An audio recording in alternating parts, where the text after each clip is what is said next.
হায় রে হায় দর্শক, স্বামীকে নাকি স্ত্রী ফালায় রেখে চলে যাচ্ছে, এরকম এক ভিডিও আমি জীবনে করি নাই, কোনোদিন শুনি নাই। স্বামী বিপদে পড়তেই পারে, তাই জন্য স্ত্রী কি এখন তাকে ফেলে রেখে চলে যাবে? আজকে সরাসরি ধরবো, আসেন। আসেন কেউ। কে? আসসালামু আলাইকুম। ওয়ালাইকুম এটা কি আসসালাম। রনি ভাইয়ের বাড়ি? হ্যাঁ, আমি ওনার স্ত্রীর সাথে একটু কথা বলতে চাই, নিয়ে যান তো। আমি তো ওনার স্ত্রী। আপনি ওনার স্ত্রী? আসেন, এদিকে আসেন। দর্শক, এই যে দেখেন, এই মহিলা আমার কাছে খবর এসেছে উনি নাকি ওনার স্বামীকে ফেলে রেখে চলে যাচ্ছে। এই কথা কি সত্যি? হ্যাঁ সত্যি। কিসের জন্য যাবেন আপনি? আপনি আসেন, নিজের চোখে দেখে যান। কি দেখবো আমি কি দেখবো? আসেন, আপনি আসেন, নিজে দেখে আসেন যান। তো দর্শক, দেখি কি দেখায় আমাকে। উনি স্বামীকে ফেলে রেখে চলে যাবে, কি ধরনের কথা! আল্লাহ, আমার এরকম একটা স্বামী, আমার এই যে সংসার, আমার পরিবার কি আছে? আমার পরিবারে আমার স্বামী এরকম অসুস্থ স্বামী রেখে আমি যাবো না তো কি করব? ঠিক মতন আমার পেটে ভাত নাই, আমার সন্তান, আমি এইটুকু এইটুকু সন্তান নিয়ে আমি থাকতেছি। আমার সন্তানের ঠিক মতন আমি খাইতে দিতে পারতেছি না। আমার স্বামীকে আমি ঠিক মতন ওষুধ খাওয়াতে পারিনি। তাহলে আপা কোন, আপনি কোন, আমি কি করবো এখন? ও আচ্ছা, তাহলে ঘটনা এই, আমি বুঝতে ভুল করেছিলাম। আমি যখন শুনলাম যে একজন স্ত্রী নাকি স্বামীকে ছাইড়ে চলে যাচ্ছে, তখন মনে করেন আমার মাথায় ঠিক ছিল না। তবে আমি এই অবস্থা জানতাম না আপা, ওটা আমার দুঃখিত। মনের কথা না আপা, ওটা আমার মুখের কথা, ওটা আমার অন্তরের কথা না। আসলে আমার স্বামীকে আমি খুব ভালোবাসি। আমার স্বামী ছাড়া আমার কোনো গতি নাই। আমি কোন জায়গায় যাব, আমি মনের রাগে আমার স্বামীকে এগুলো কই, কিন্তু কোনো সময়ের জন্য আমার স্বামী ছাড়া আমি চলে যেতে পারবো না। কিসের জন্য? আমার স্বামী সব, আমার দুইটা সন্তানের বাপ।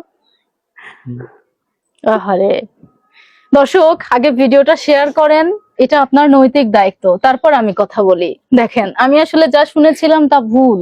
একজন অসুস্থ স্বামীকে নিয়ে আসলে আর কোনোভাবেই দিন যাপন করতে পারছে না স্ত্রী। প্রতিদিন একটু একটু করে স্বামীকে মৃত্যুর পথে হেঁটে যেতে দেখছে অসহায় এই স্ত্রী। কি করবে বলেন তো? একটা বড়ি পর্যন্ত কিনে দিতে পারে না তারা। কখনো একবেলা খেয়ে, কখনো একবেলা না খেয়ে যাদের দিন, তারা কিভাবে ভালো করে সংসার করার স্বপ্ন দেখবে? তারপরেই দেখেন, পাশে দাঁড়িয়ে আছে ফুটফুটে এক রাজপুত্র। এই ভাইটা যদি মারা যায়, তাহলে এই সুন্দর ফুটফুটে রাজপুত্রের কি হবে দেখেন তো। আপনার ছেলের মতো না? আপনার কি মনে হয় না, আপনার কি মায়া লাগে না ওকে দেখে? মনে হচ্ছে না ছেলেটা এতিম হয়ে যাবে ওর বাবা মরে গেলে? ওর বাবা এই যে সামনে বসে আছে দেখেন, নির্বাক চোখে শুধুমাত্র অশ্রু ফেলা ছাড়া আর কিচ্ছু করার নেই ওর। কারণ কিছুদিন পরে হয়তো তাকে বিদায় নিতে হবে যদি এইভাবে চলতে থাকে।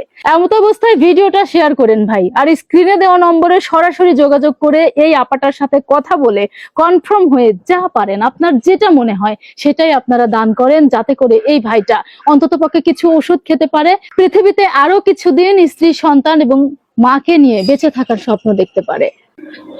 আপনাদের কাছে আমি অনুরোধ করতেছি, আপনারা আমার স্বামীকে বাঁচায় তোলেন।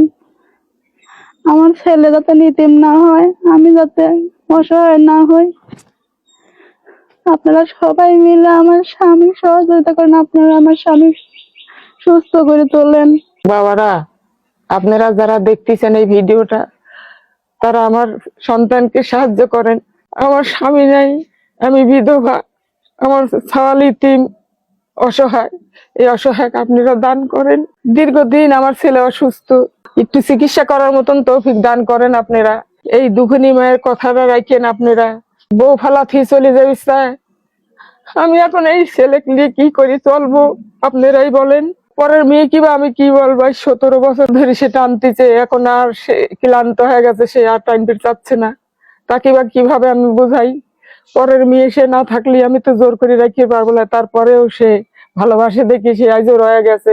আপনারা তাই এই ভালোবাসাকে সম্মান দেওয়ার জন্য চেষ্টা করেন।